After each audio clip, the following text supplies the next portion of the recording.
नमस्ते and welcome back to happy home making. Rented house हो या फिर खुद का घर, अपनों के साथ एक सुंदर हैप्पी पीसफुल लाइफ जीने के लिए एक ऑर्गेनाइज्ड और क्लीन घर ही हमारे लिए काफी होता है।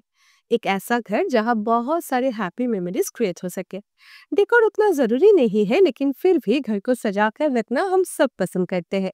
तो चलिए आज इस वीडियो में ऐसा ही कुछ रेंटर फ्रेंडली हैक शेयर करते हैं, जो कि आपको अपना घर संभालने की छोटी मोटी प्रॉब्लम्स का हल निकालने में जरूर मदद करेगा।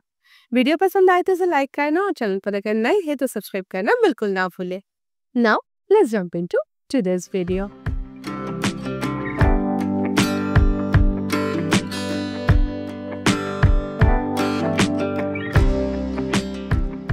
बालकनी में एटलीस्ट अगर 4-5 घंटे धूप ना आए तो फ्लावरिंग प्लांट्स बालकनी में ग्रो नहीं करते।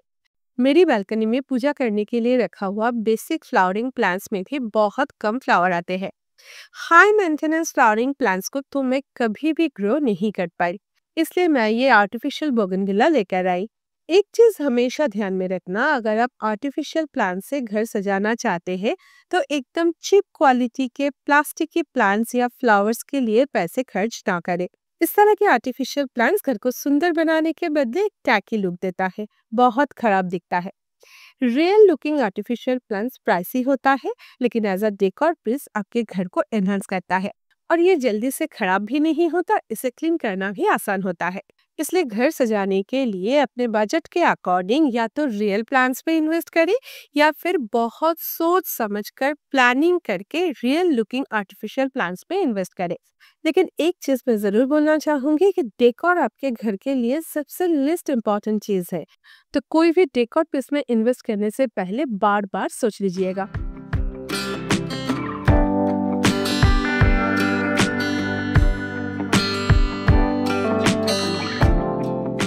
मैं कुछ दिनों से मेरे इस चूड़ा के ऊपर इस जगह के लुक्स को थोड़ा सा चेंज करने के बारे में सोच रही थी। मेरा एक्वेरियम खराब हो चुका था, उसका लिड टूट गया, टैंक भी लीक हो रहा था, इसलिए मुझे उसे हटाकर इस जगह को रीडेकोरेट करना था। लेकिन इस जगह की सबसे बड़ी मुश्किल है ये एमसीबी और नीचे का ये स्विच बोर्ड, जिसे वाईफाई एंड एक्वेरियम के पावर के लिए हमने बनवाए थे। इन दोनों को ही हाइड करना था। एमसीबी को हाइड करने के लिए मैंने इस 12 बाय 12 इंच की कैनवास पेंटिंग यूज किया है। नॉर्मल फोटो फ्रेम और कैनवास बोर्ड में डिफरेंस ये है कि कैनवास बोर्ड के पीछे थोड़ा गैप होता है, जिसके कारण स्विच बोर्ड इजिली हाइड हो जाता है।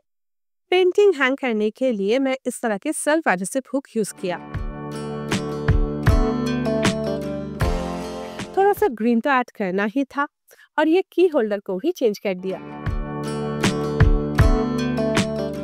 कैनवास पेंटिंग जैसा चीजें आप डीआईवाई भी कर सकते हैं। एक बॉक्स को आधा कट कर लेना है, कॉर्नर्स को सेलो टेप के हेल्प से सिक्योर कर लेना है। इसे ब्लैक पेन भी किया जा सकता है, मैंने पेपर यूज किया है। अभी एक मंडाला आर्ट की प्रिंट आउट लेकर एजेस को थोड़ा सा कट करके इसके ऊपर अटैच कर दिया। बस एक ब्यूटीफुल डेकोर पीस रेडी हो गया। अगर आपके पास टाइम हो तो आप ये पूरा डीआईवाई हाथ से पेंट करके ड्रॉ करके भी बना सकते हैं। अभी इसके हेल्प से स्विच बोर्ड को हाइड किया जा सकता है, लेकिन हमें सिर्फ उस तरह के स्विच बोर्ड को हाइड करना है जो कि हर वक्त यूज में नहीं आता है।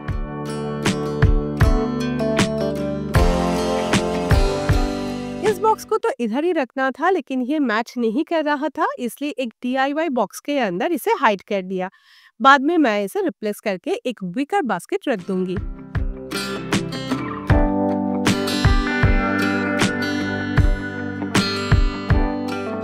फ्रेम हटाकर एमसीबी या फिर स्विच बोर्ड को एक्सेस करना मुश्किल भी नहीं है और वॉल डेकोर में एक सिमेट्री लाना भी आसान है। एनीवे, रीडेकोरेशन के बाद ये जगह कैसा लग रहा है जरूर बताइएगा।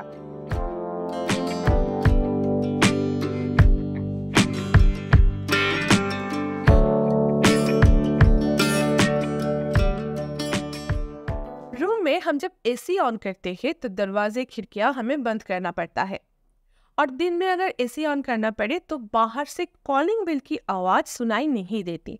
मेरे साथ तो कई बार ऐसा हो चुका है।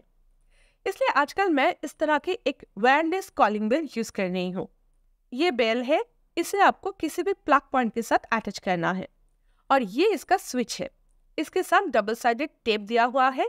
आप विदाउट ड्रिलिंग कहीं पे भी इसे अटैच कर सकते हैं। 10 से 15 मीटर की डिस्टेंस ये इजीली कवर कर सकता है।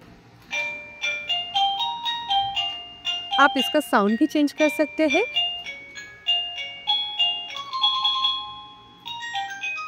मेरे पास पहले भी एक बेल था जिसे मैंने मेन कॉलिंग बेल के पास अटैच करके रखा है और बेल को बेडरूम में लगा के रखा है, तो इसी के कारण दिन में दरवाजे बंद रखने से भी कोई प्रॉब्लम नहीं होता।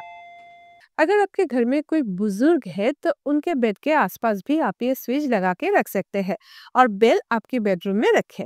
अगर उन्हें किसी भी चीज की जरूरत पड़े तो वो आपको इजीली बुला सकते हैं, खास करके रात को। 2 स्टोरी बिल्डिंग में ऊपर नीचे कम्युनिकेट करने के लिए भी इसे यूज किया जा सकता है। तो ये एक बहुत ही यूजफुल चीज है। अगर आप इस तरह की कोई भी प्रॉब्लम फेस कर रहे हैं, then just give it a try.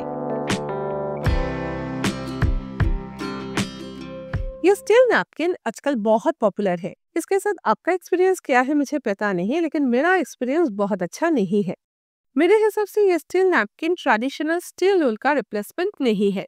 बर्तन स्क्रब करने के लिए मुझे ये बहुत ज्यादा यूजफुल नहीं लगा, क्योंकि टफ स्टैंड इससे क्लीन नहीं होता है, लेकिन स्टील रोल से वो आसानी से क्लीन हो जाता है।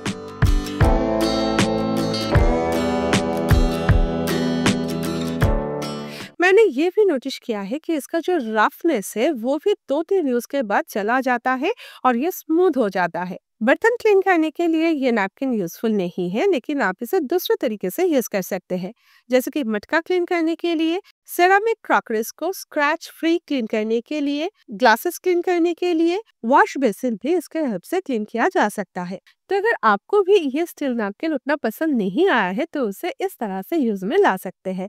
और हाँ, इसको लेकर आपका एक्सपीरियंस जरूर शेयर कीजिएगा।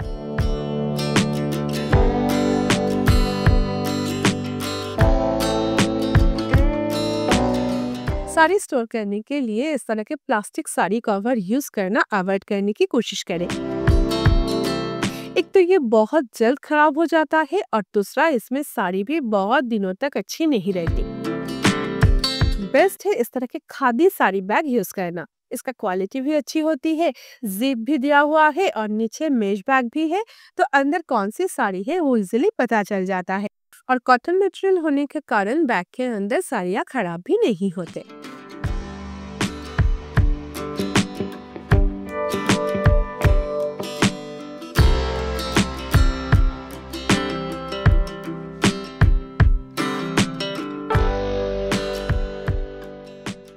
कैबिनेट्स के अंदर सामान रखने के लिए हम डिफरेंट ऑर्गेनाइजर यूज करते हैं, तो कैबिनेट रैक्स को प्रोटेक्ट करने के लिए किसी भी तरह की मैट यूज कर लीजिए, चाहे वो न्यूज़पेपर हो, प्लास्टिक हो या फिर बबल रैप।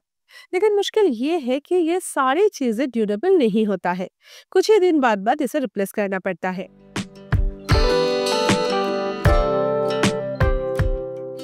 इसलिए बेस्ट है एंटी स्किड मैट यूज करना।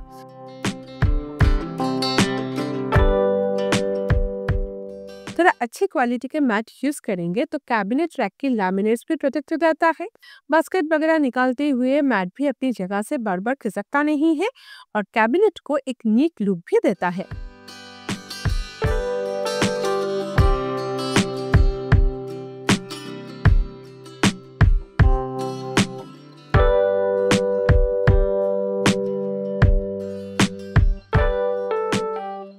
घर में एक बड़ा सा सफेद लाइट यूज करने के बदले जगह जगह पर छोटा छोटा डेकोरेटिव लैंप यूज किया करें। वार्म लाइट यूज करने से घर बहुत सुंदर दिखता है। अगर प्लग पॉइंट नहीं है तो लैंप के अंदर इस तरह से रिचार्जेबल लाइट यूज कर ले। शाम के टाइम घर में जगह जगह पर अगर इस तरह का वार्म लाइट्स ऑन रहेगा ना तो घर बहुत कोजी दिखता है, अच्छा लगता है। ट्राई जरूर कीजिएगा।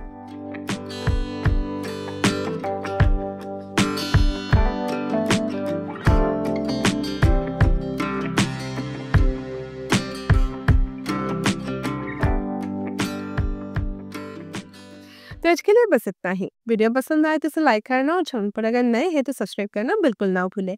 मैं अमृता आपसे फिर मिलूंगा एक नया वीडियो के साथ। Until then take care, lots of love from happy home making. Bye bye.